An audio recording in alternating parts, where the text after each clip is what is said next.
Wow. For those of you who recognize me, hi. For those of you who don't, my name is Sean Utarian, aka the Arizona Yeti, if you follow me on Facebook. And guess what? I'm not at the Huachuca Art Gallery tonight. Not at all. I happen to be at 801 H Avenue in Douglas, Arizona, of all places.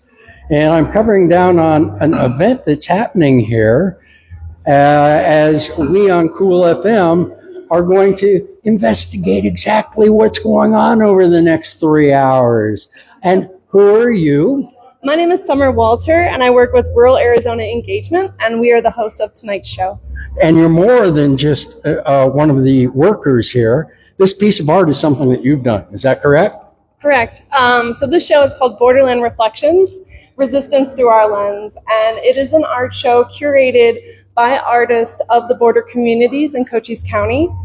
And we wanted to give them a chance to share their perspective and their viewpoint of what it's like to live in the borderlands. For some people, that might be immigration. For some people, it could just be having lived here for generations. Others are newer to the area, but everybody brings a unique perspective as to what it is to be in the borderlands. And what about you? Are you a Douglas native?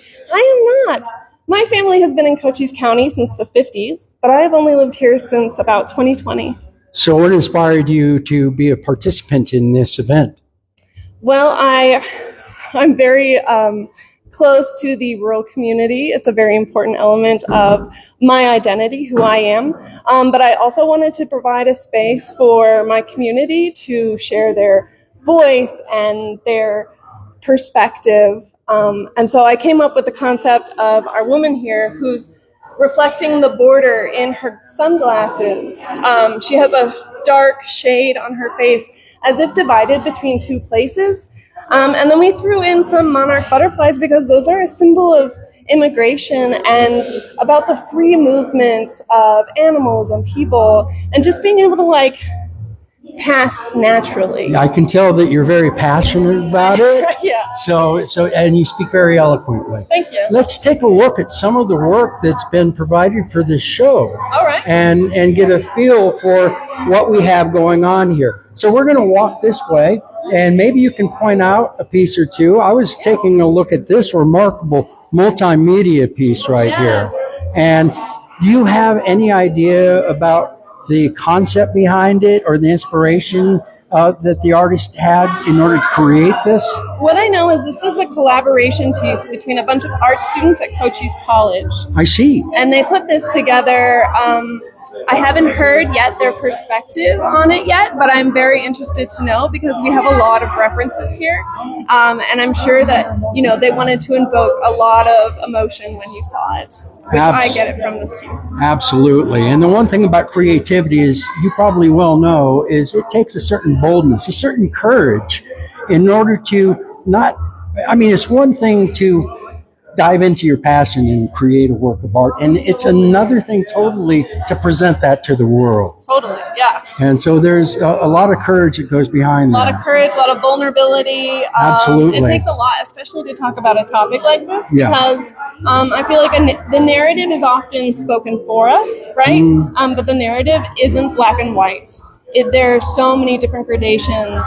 Nothing ever is, though, right, is nothing it? ever is. So, and we got another multimedia piece over here behind this gentleman who is admiring the work. And this is very unique as well. Yes. So are you aware of the story behind this one? This one was put together by our curator, Rachel Renning. Okay. And she is a fantastic artist from the Bisbee area. Okay. And she works in a lot of found art materials. I see. Yes. I see. Now we're going to go right across the aisle over here because this particular artist is into realism. And he is from Mexico. Yes. Unable to join the event tonight. But if you take a look at the absolute remarkable detail in his brush strokes, it is a spectacular piece. Regardless of the message, the absolute beauty of the piece stands out clearly. Yes, and this artist, Luis Sotero, he was unable to join us and come across today. However, he talks a lot about the migrant community, especially, you know, the wear and tear it takes on the body. And when he paints these paintings, he wants people to feel something. He's worried for the person who sees these and doesn't feel anything, because they are supposed to hit you deep down inside. Absolutely. And trigger all those emotions that we need to remember, like these are real human beings. A lot of this art that I've looked at this evening as I did my walk around is very visceral in nature. And so I understand the emotions that it intends to evoke. And I got to tell you, again, even though we aren't talking to a lot of the artists right now, some can't be here, they will be appearing over the course of this evening, 6 to 9 o'clock, 801 H Avenue. I'm going to repeat that at least one or two more times before we sign off here. So get in your car, come on down here, take a look at this incredible work that is being displayed in Douglas, Arizona. Now we're going to walk over here and we're going to actually talk to one of the artists. But he seems to be occupied at the moment. So we're going to try and clear people. Oh, you're more than welcome to hang out. You can be his cheerleading, so you can cheer everything he says. And who are you, sir? My name is Albert Velasquez. I'm from Southern California, but live really? here in Hereford. Oh, okay. Yeah. Well, I grew up in Central California, a place called Lompoc. You ever hear of it? Yeah. Yeah, I grew up in Lompoc. Awesome. I joined the Army out of Santa Maria, California. Okay. So you're homeboy. Yeah. And now you live in Hereford. I live in Sierra Vista. So, hey, we should hang, man. One day. But you are an artist, Yes, and you sir. have some of your work up here. Let's talk about that briefly. Yeah, this is my piece right here. And Go ahead.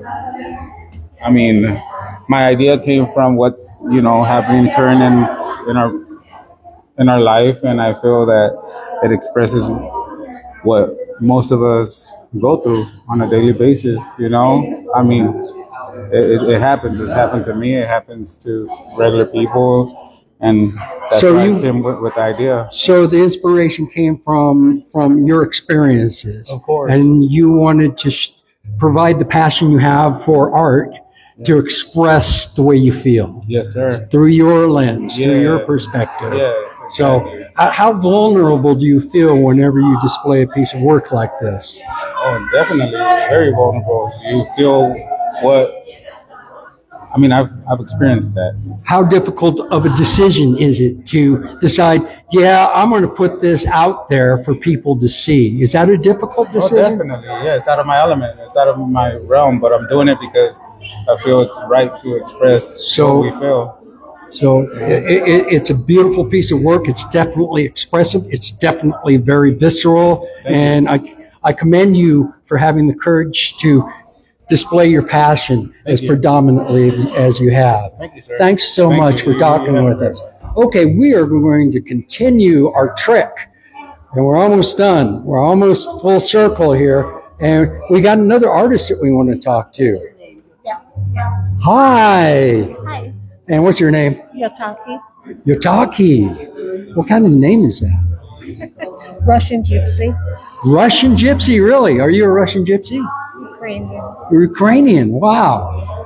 Well, now you're here. How long have you been here in this area? I've been in Bisbee about 11 years. About 11 years. Wow, so you've been around for a little while. Did you come straight here from overseas, or have you? I came from overseas, but I came from Morocco, France, Germany, all around before I came here. So you're And New York. you're a globetrotter, and Yeah. how old were you when you finally made it to the United States? No, I was born in the U.S. Oh, but really? I just, See, I make assumptions, yeah, lack of context. Thanks for filling that in. Where were you born? the Bronx, New The York. Bronx, New York. Wow. Where's the accent? I took drama classes, so the first thing they did was get rid of the accent. Oh, too bad. I love New York accents. But let's talk about your art here. Okay. What do you have here? I have two paintings. They're about This is actually Apache land, and my uncle is an Apache medicine man. So, in honor of him, one talks about the mountain gods. If you ever saw the crown dancers, what they do is the healing from the mountain, because the land is our mother, the mountain is where the spirits live, and the bloodline comes down from the mountains. The monsoon rains bring water and life to the desert, and yet it's stolen land. It's Apache land, and that's why Geronimo fought so hard. He was a very powerful medicine man. So your inspiration, because we're talking about a Russian gypsy here. I don't mean that. No. And your uncle is the connection. Yeah, he's to that. He's and so, San Carlos. Okay. And he's Apache and there is man. a strong visceral connection between you and the land, and showing it in all of its glory. And so this piece right here, it's very interesting because it's kind of It's broken. It's intended to be broken, though, is it not? Yeah. And what is the intent behind that? Because the land is stolen and they were forced off. This was the original homeland from the dragoons here. Okay. And they were forced off the land.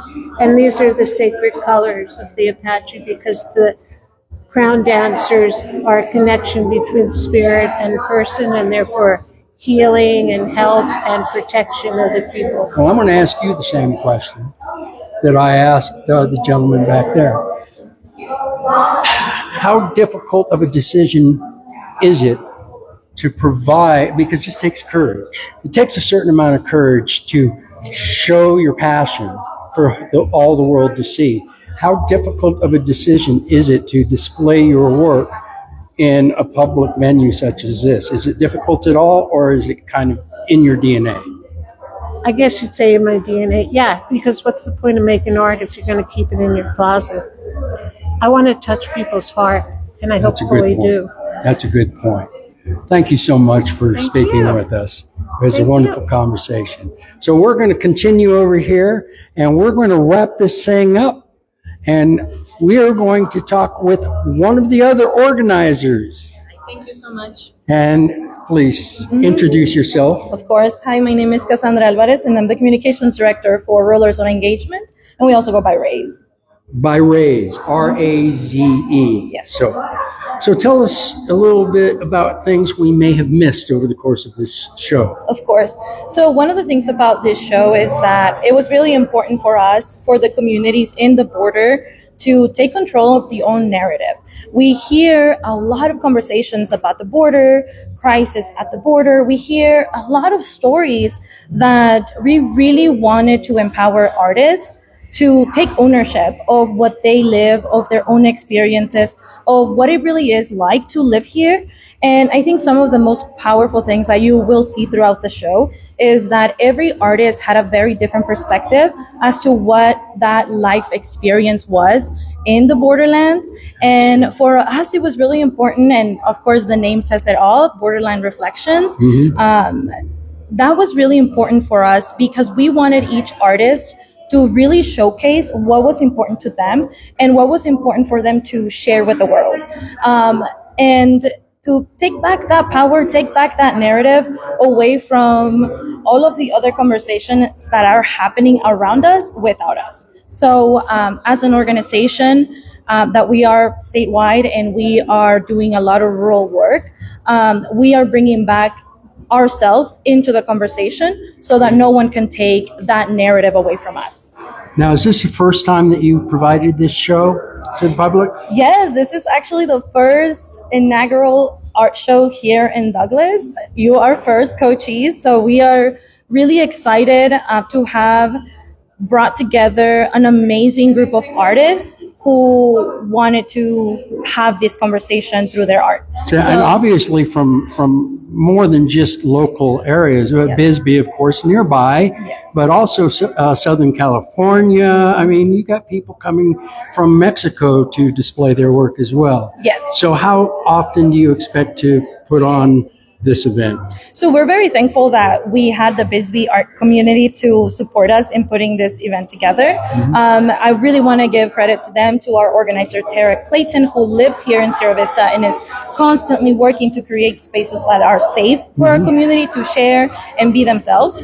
From here, we are hoping to replicate it and take it back to Yuma County, where we have a very strong team as well, and a very strong border community and artists who want to also share their story and want to take back the narrative of what it really is like to live at the borderlands. So we're really happy to have guests from all over the borderlands, from California. But right now, we really wanted to share the experience of Cochise, and hopefully we can take this to Yuma County and also provide that experience of who they are. And another thing that was really important to us was to showcase that this is an international community. It's not just the American side, but we live neighborly to Agua Prieta and all of these communities, Nogales, that are right on the other side of the border. Exactly. That was really important to showcase. And that's one of the main reasons why we opened it to Cochise County, all of Cochise County, but also to the border towns in Mexico. That's amazing. And you have eloquently articulated the intent of the show. Thank you very so much. Thank you for having allowing us to come in here and talk with some of the artists. I wish you the best of luck going you, into Sean. the future. And I just want to share that this art show is still going to be open. Come over from 6 to 9. We'll be here till late. Come and take your photo, meet the artists, hang out, be in community with us. And we hope to bring this back again next year. So if you're an artist in the future, look out for our call to artists so that you can participate as well. 801 H Avenue, Douglas, Arizona, right across the border from Agua Prieta. And I probably rolled my R wrong there. Agua Prieta. Agua Prieta. And really, please come on down and take a look at what these marvelous artists have been able to do. Hey, folks. Yes, it's Sean Utarian. And here at the show, come on out. We'll see you on the next episode of Watch Your Creatives, but that won't be for this. Thank you so much. Farewell.